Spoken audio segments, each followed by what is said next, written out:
Good morning, everyone. Welcome to the Friday morning edition of Sports Shorts Daily, presented by our friends over at La Berge Casino in Baton Rouge. Tommy Krysan joining us from a busy Tremonti's Meat and Seafood on a Good Friday. Anytime you're in the seafood business in Louisiana on Good Friday, you're going to be rocking and rolling.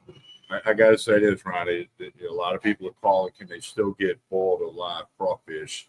And Mike, they just had 100 sacks dropped off from his supplier of live crawfish. So they got all you need at Tremonti's. It's not too late. Call and order the boil or live. It will have a small pickup window time Sunday morning for those that are going to boil them on Easter Sunday.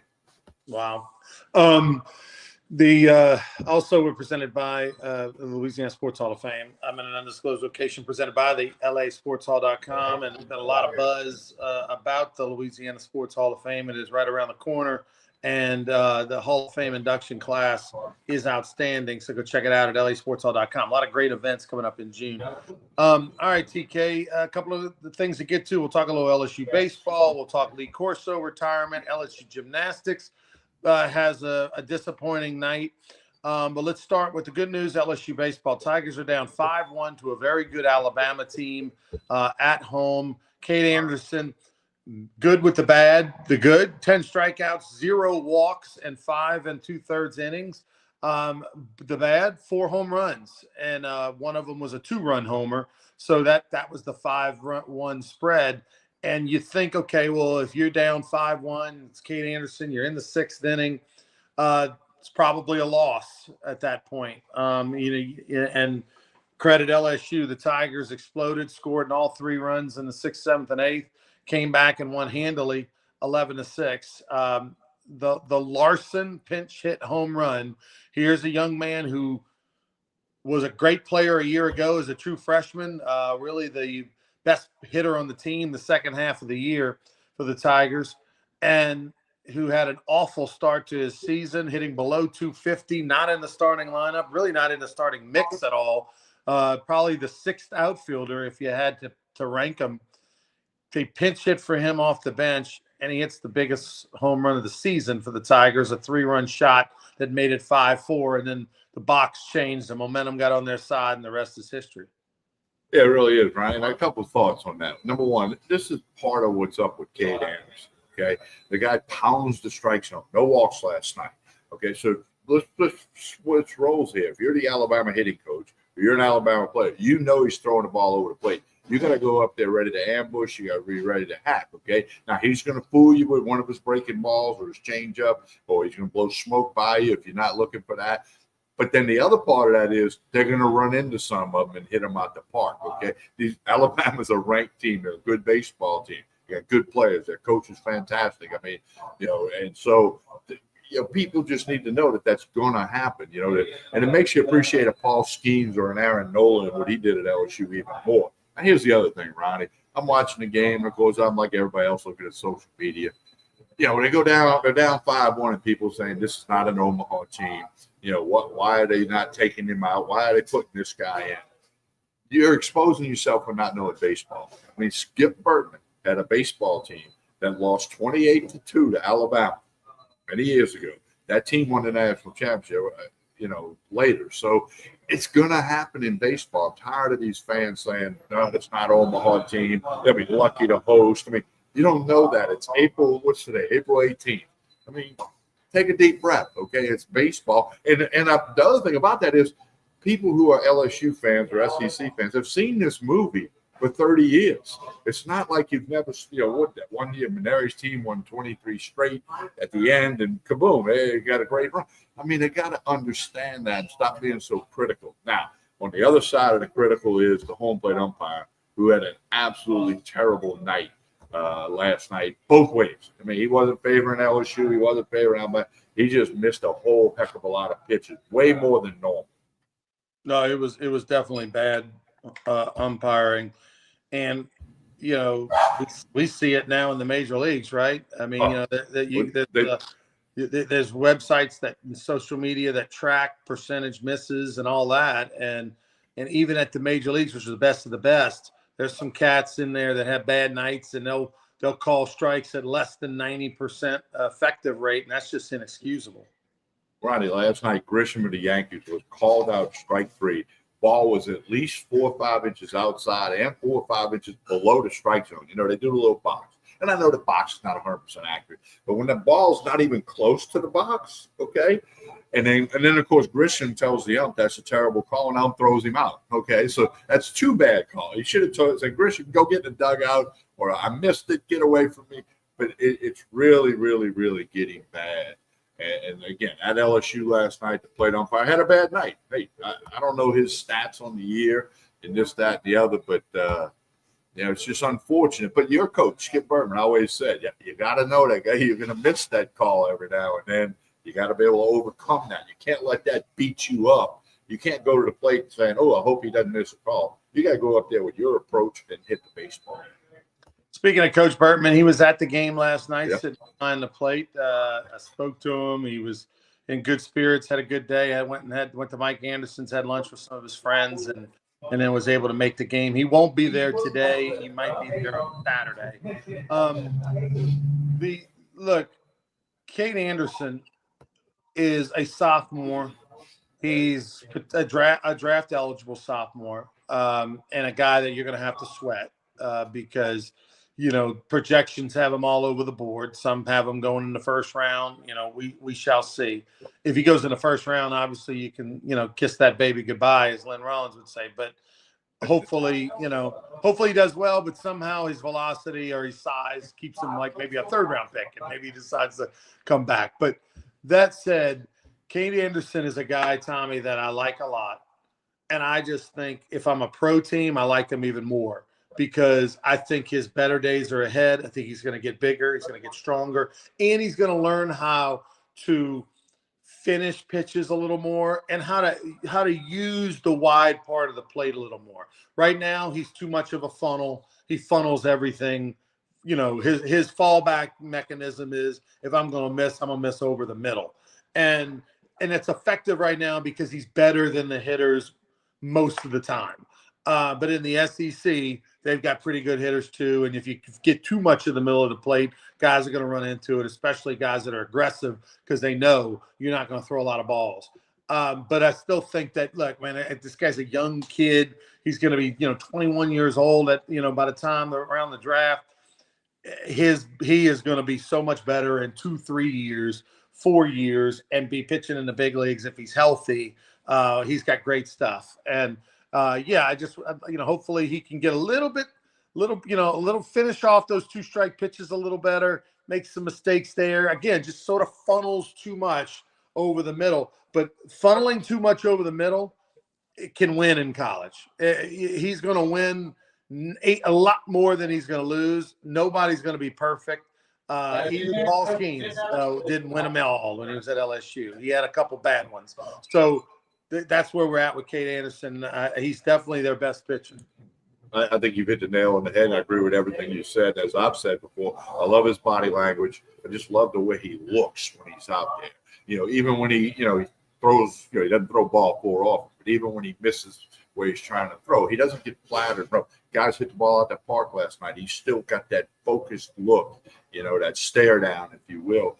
And like you said, this guy gains 15, 20 pounds going forward, gets a little bit stronger, then learns how to pitch. He's going to be amazing. He's going to pitch for an injury. He pitches in the big leagues for sure. And it's also like Ben McDonald said last night. In college, them guys will chase that elevated fastball that's letter high or slightly above the belt. Major leaguers don't swing at that, okay? But he's a long way from the major leagues. Right. Let him pitch at LSU. Let him, you got to trust Nate Yeskie. I think he's an outstanding pitching coach. His track record speaks for itself. Just let Cade Anderson be. He's going to be fine. He's going to win you a lot of games. He'll give your team a chance to win.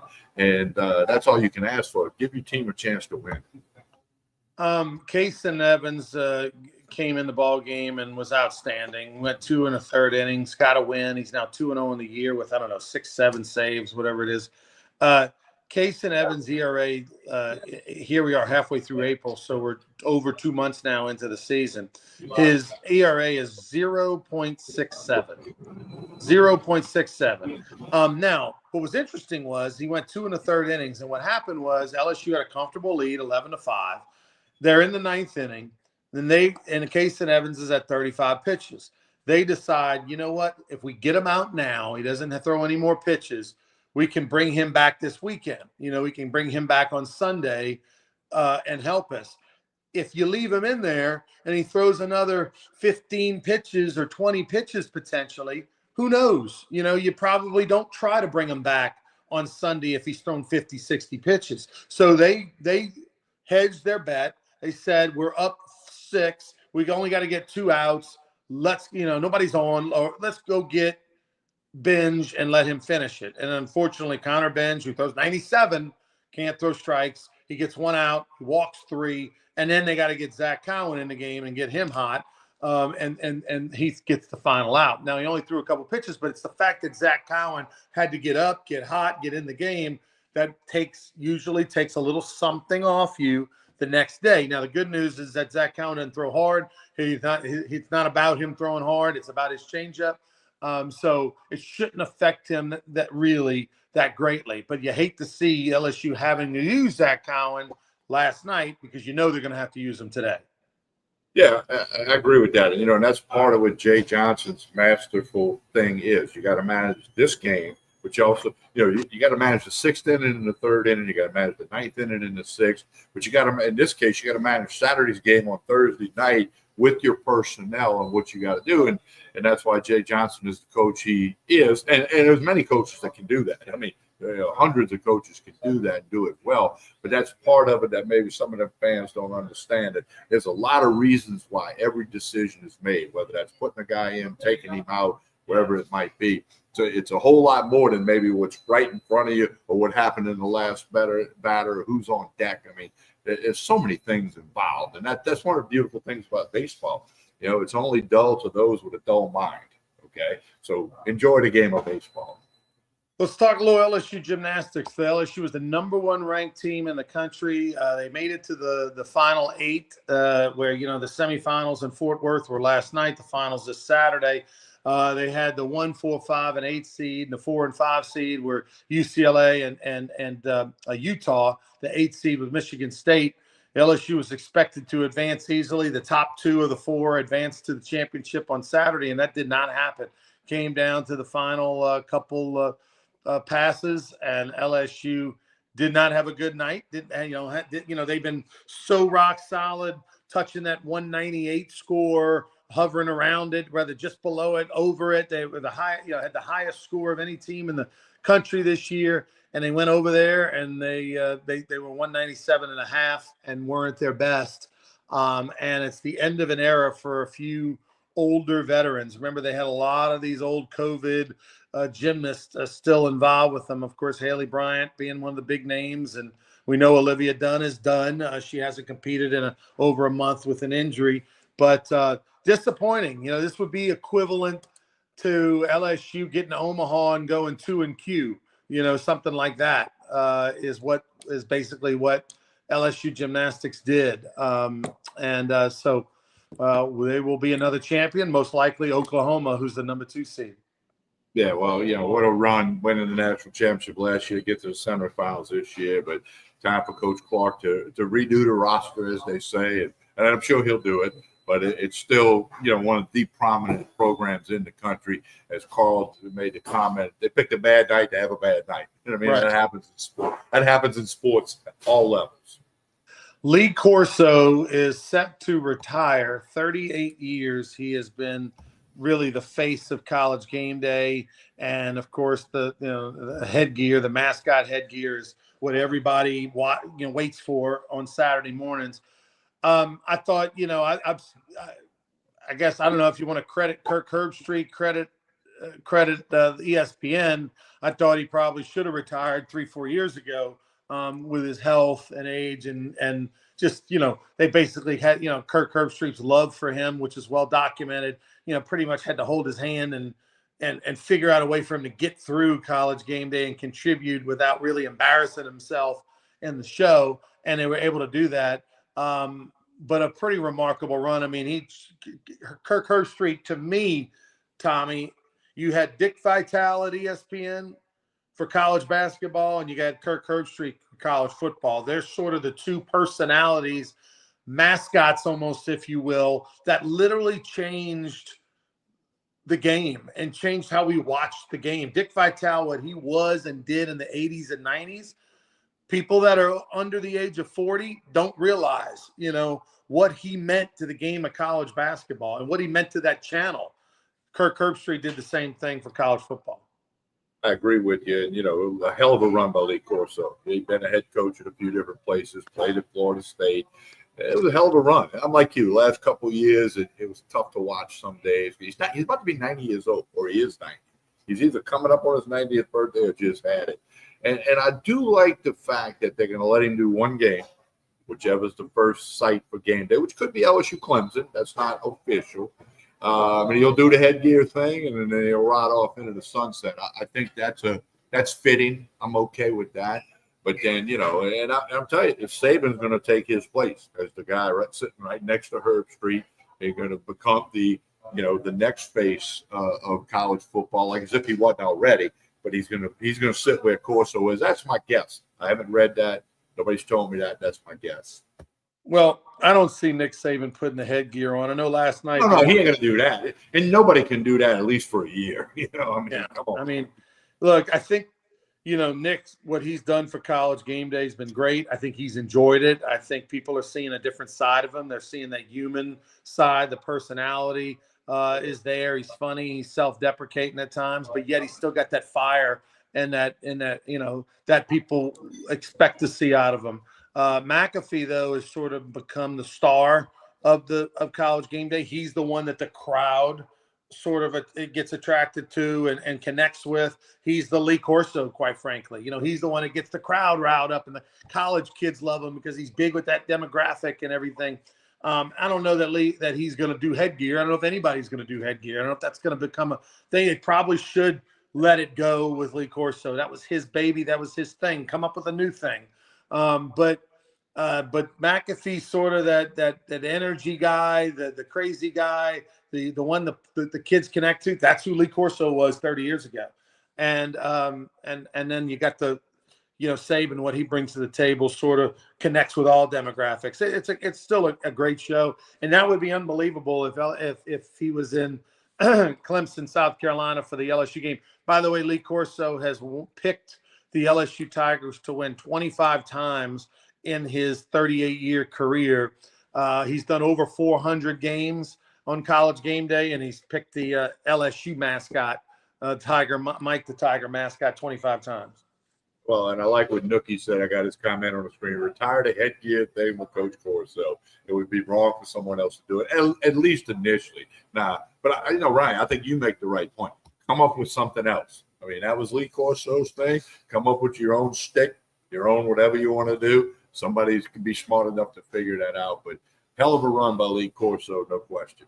One of the things that it won't be is they won't be releasing balloons in the air to let you know what color balloon represent what team.